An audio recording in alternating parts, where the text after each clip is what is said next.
Hello, lovely podcast people. Welcome to episode 101. This episode is an annoying one, as usual, because I don't know whether it's a parenting podcast or a nutrition podcast. It's a bit of both. And the topic, as you may have seen, is, well, I'm going to say it like this. I don't know the exact topic at this point, but I do not think that you people should be giving children squash. That'll be like the dun dun dun. That'll be the snippet that gets put on the internet. Oh, have you heard? Martin McDonald sold out. He's into the bro science now. He says you can't give children squash because they'll get addicted or it'll ruin their gut microbiota. No. I'm going to talk about this, and actually there's loads of stuff I'm not going to talk about because with all your listener questions, I know you've got so many around artificial sweeteners, and I'll get to answering all of those things. So I'm not going to touch on those too much at the minute. And one thing is, children, developmental children are different to adults. And actually, specific to some of the stuff I'm going to talk about today, we can talk about some of the differences. But this is more a case of practical advice. I'm going to talk research as usual. And it comes from friends who just are struggling with children. People who have spoken to me, friends, kind of Instagram friends, acquaintances, whoever, different people, very, very close friends who have struggled with big eaters. And I think I did mention this in a previous podcast, actually. And other places. So let me be clear. My stance is that I think we should be delaying children's exposure. And I'm talking toddlers really here. Delay their exposure as long as is practically and reasonably possible from artificially sweetened drinks, and even just some hyper sweet drinks as well. But I use squash. I should probably not just say squash. That's like cordial or diluting juice, depending on all the ridiculous terms that your geographical location has come up with this for this product. I should probably have one on screen here.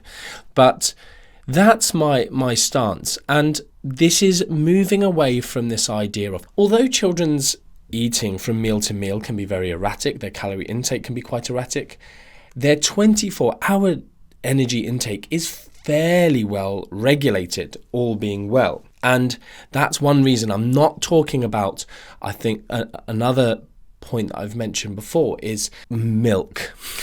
Drinking milk. So once you go from booby milk to potentially pumped or formula from a bottle, milk, and even booby milk continuing. But, I think I've said this elsewhere, the many years that I was breastfed for, there's a clue for you. But giving too much milk essentially just quenches appetite as well as thirst, but then, my child won't eat this food or that food, and it's just because they're full up of milk, because it has lots of great calories. Likewise, it's quite sweet tasting, which a lot of people, the body gives babies milk and it's super high fat. Like, it has got some fat in it, fantastic, but it's also got lots of lovely sugar in it. So I'm not talking about that. I'm talking about a different way that we can potentially create fussier eaters and maybe even change their preferences for certain foods and food types.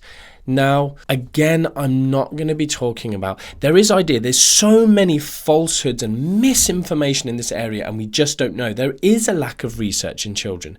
There is an idea that maybe, and I'm on board with this, okay? I'm on board with the idea that there should be more research. It would be interesting, and I think a fruitful endeavor. There's lots of research out there that is pointless, and we're still spending hundreds, if not millions, of dollars, pounds, etc. money on silly studies when we don't need them. Low fat, low carb, which is better. Ridiculous. Stop spending money on that research. But this area is specifically related to children, whether or not maybe artificial sweeteners. And the fact that artificial sweeteners are also sometimes called non-nutritive sweeteners, so NNS you might see, or ASS, or AS for short. I wrote that in some notes the other day for someone and just chuckled to myself. When we eat ass, Does it? Anyway, moving on. Going on to my other Instagram account content there.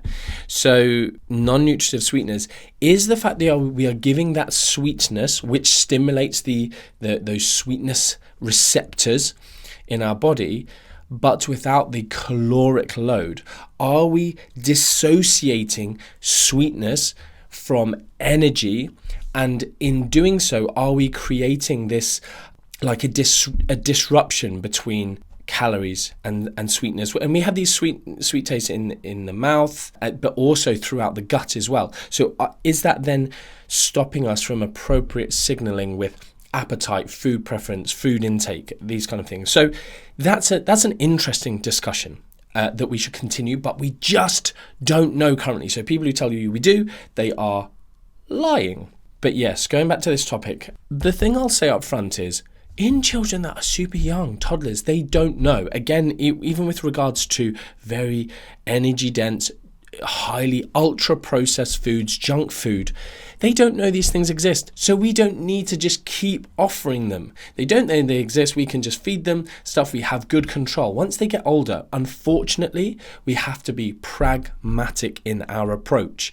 We don't want to be these kind of religious nutrition zealots where you can't eat this, and then, the same way religious zealots go, you can't do this, you can't do that, and then their children go off to university and turn into absolute alcoholics and sluts. I can't believe I've said that. Don't, just chill out, okay? It's a joke. Not all of them, just a lot of them, not even alcoholics, just drinking loads because they're out of mum and dad's sight, because they've not been allowed to do anything because of these extreme controls. It's not just religious, it's also just old-fashioned people. So, where was I? We need to be pragmatic. You don't have this, and then it just doesn't create good relationships with food. But whilst they are just these like little hedonic animals running around, we have an element of almost complete control of their food environment and their exposure. So we don't need to be giving them. And again, there's this sweetness, sweet taste, we have this inherent, we are inborn tendency and like towards sweet taste. And when we taste that sweetness, it activates these kind of brain centers that are our reward centers in the brain, that are the same centers which drugs hijack. And these things are very good for us. We want to seek out that sweet taste. Different theories, I'm not sure how evidence-based, but it's like, we seek out this sweet taste, food's high in vitamin C, blah, blah, blah. I'm not so sure about that. But certainly from a seeking out calories and energy that will sustain life is an important part of mammals. So, drugs can hijack that. They then screw up some of the feedback loops, which are terrible. You get idiots like Mark Hyman saying, two things. One, artificial sweeteners, they're 200 times, 600 times, 1,000 times, 10,000 times sweeter than sugar. That's true. But for that reason, we give thousands of times less amount of these things to just mimic sugar. So when we're trying to take the calories out of something, so it's not like we are stimulating the body 1,000 times more than we would with sugar. We're just kind of like for like matching them. In this day and age where we have sugar tax, it's cheaper for companies to do the non-sugar versions. So I think, is it Sprite who still have a little bit of sugar, and lots of companies, as they change consumers, they have a lot of power over us, the food industry. They will change our taste, so they will gradually reduce the salt in something so that we don't go, that tastes disgusting now. They will change our taste the same way they'll do that with sugar and artificial sweeteners. Fortunately, they can use those to keep the taste similar for us. The other thing that Hyman and other Muppets say is this whole idea of sugar and artificial sweeteners being addictive. I think I've done an episode on this, is sugar addictive, somewhere, if you want to listen more about that. But it's sometimes I'm not sure if it's people just not understanding or not being able to interpret animal research, or whether they are just like Mark Hyman. Definitely, he's a real sellout. He doesn't care. He knows lots of his information is, misinforms people, but carries on, whilst putting out other stuff that's correct, but, not a good person to listen to. But again, claiming that there's this addiction, and I'm not really going to go into that. There's no point in doing it again. And that's not what I'm really talking about here. But what I am talking about is the fact in a developmental situation, we aren't having the same discussion that we have with adults. And with adults, even studies, so we can likely increase, and this can be seen somewhat in adults. You can do very low carbohydrate, very low fat diets, and that will tend to change preference. But for instance, there's a study, I can't remember the author, begins with M, and I think it's 2001. But obviously, as usual, all of the show notes are on the website, martin-mcdonald.com/EP for episode Ep.101, and you'll see the show notes, the time points, and the references. And they essentially gave children and adults sweet tasting drinks. It was like an orangeade or something, and a sour tasting version, and did some tests in terms of how they could change taste preference. And children in the sweet tasting group, essentially the plasticity, the changeability of their taste is already high. And sorry for my cough, I just got this irritating cough, I do apologize, was such that they had this large, statistically significant increase in their preference towards the sweeter tasting foods. And we can see this versus sour, and even moving towards that way, and giving them sour and only sour exposure didn't then move their taste towards this sour taste. So that's an important factor. And adults, it didn't seem to change it all that much in this study. Now, there's also other research, which I'm trying to think if I can remember any specifics for you, but essentially children, begins with D, Dowenowski 2012 paper, which is a really good paper. If you're interested in this area, it talks about lots of the nuances of this area. I've absolutely ruined the pronunciation of that author's name, but I can sort of see lots of the letters. Definitely ends in SKI. It's got an W, maybe a couple of N's in there, a DO to begin with. Anyway, but I will link that paper. It's really cool with regards to the nuance of this, and talks about essentially the fact that we still don't know really well, but we do know that children fed lots of sweet foods will increase their liking for these foods over time, and foods high in sugar. So this is where we're coming back to this topic that I'm talking about of squash.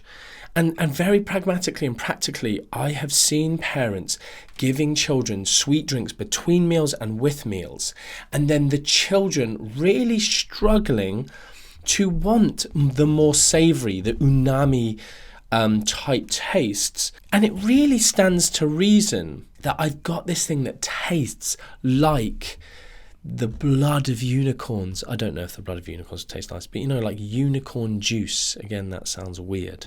So just tastes like unicorns. Fairy dust. There we go. Fairy. That sounds less. Fairy dust tastes like heaven. There is no heaven. It tastes like something nice. I'm going off on one. I've just started. I was going to say tastes like cocaine for children, but there's a study which Mark Hyman references again, like artificial sweeteners show more addictive nature than cocaine, because we did this study in rats. Again, humans aren't rats. The interpretation of those studies is so poor. It's annoying, but it just makes headlines. Anyway, giving a child these things between meals and then saying, look, sit down and eat this whatever, pasta, rice, carrots, chicken, just all these things that aren't these hugely sweet, nice, instantly rewarding tastes, can create a struggle for parents. So while you can, keeping squash and super sweet drinks out of the diet is just a water first approach, if you will. It is difficult. I know if you've already gone down that road. I never want my podcast or my content to make anyone feel any guilt or shame or things like that. Unless you're Mark Hyman, then please feel guilty and shameful. But Tim Spector, that's you as well. But you can move towards a better place. Like, all is not lost. It's just going to be a bit of like short-term effort, short-term pain for long-term gain. But if you're in a situation, if you're someone who listens to my stuff and is like, oh, one day I might be a parent, so I'm picking up on this stuff now, you're in the best situation. So the other thing I want to say with this, so a water-first approach, again, even in terms of tasting of foods, I've talked about some little bits in places, but just when your kids are really hungry, we do starters. I do starters. And I will give them oh, Daddy, really hungry. Like, okay, cool. Do you want just a snack first? Yes, cool. The snack is the vegetables that they're going to have with their main meal. So, and that brings me on I've got this kind of increase in like, okay, there's hunger, they're going to eat those things, they're not going to shovel down the chips that I've made them, and then be less likely to have their olives or their carrots or their broccoli or whatever that I'm giving them with that meal. So I've got that in my favour. The other thing is, children are very, very led by familiarity and sweetness.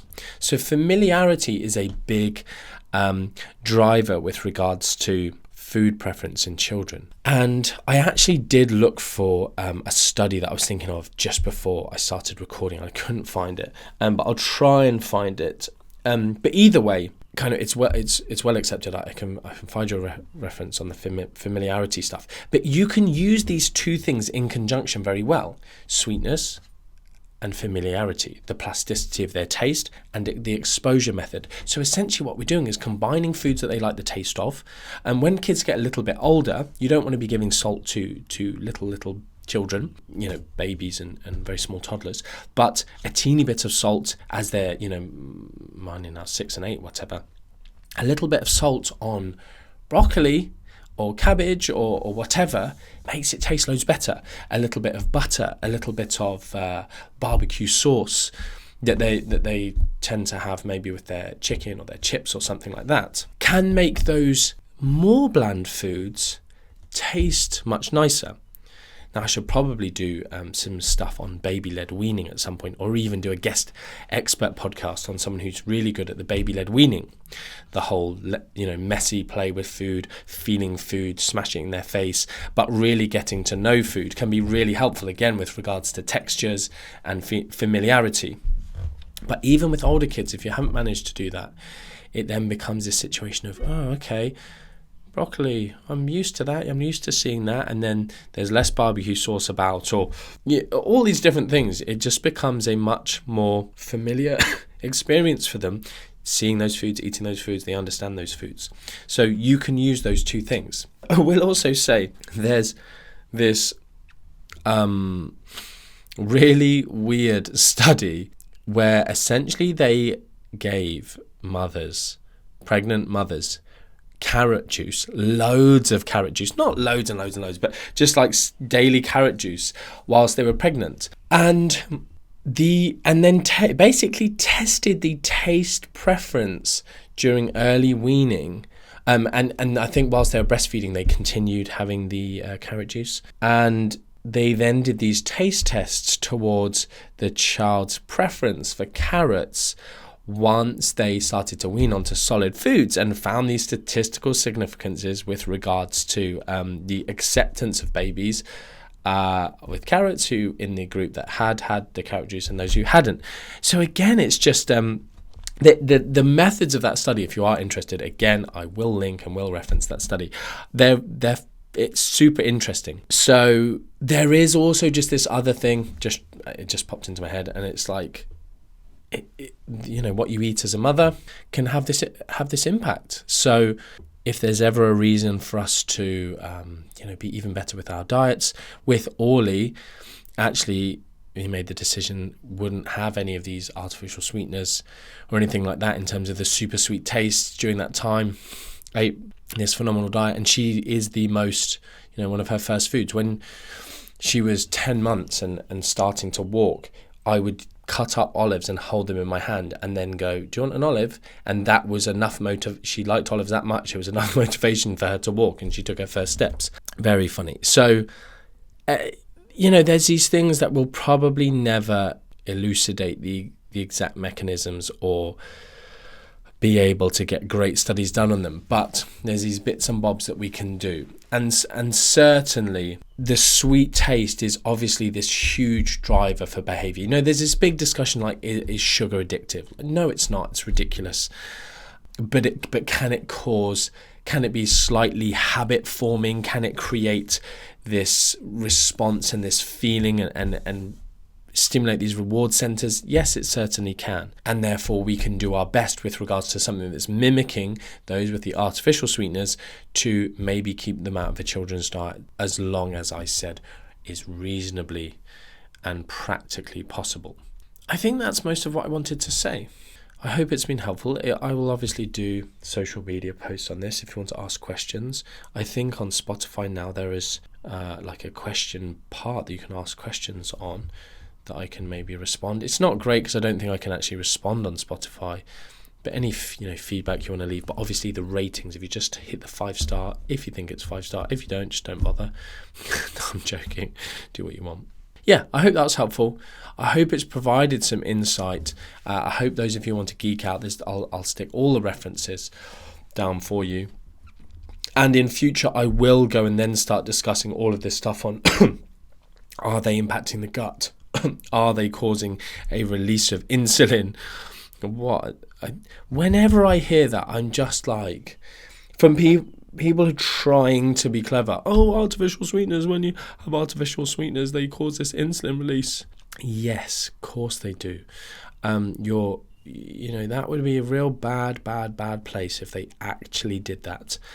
Would have all of these individuals going to comas. Hypoglycemic shock.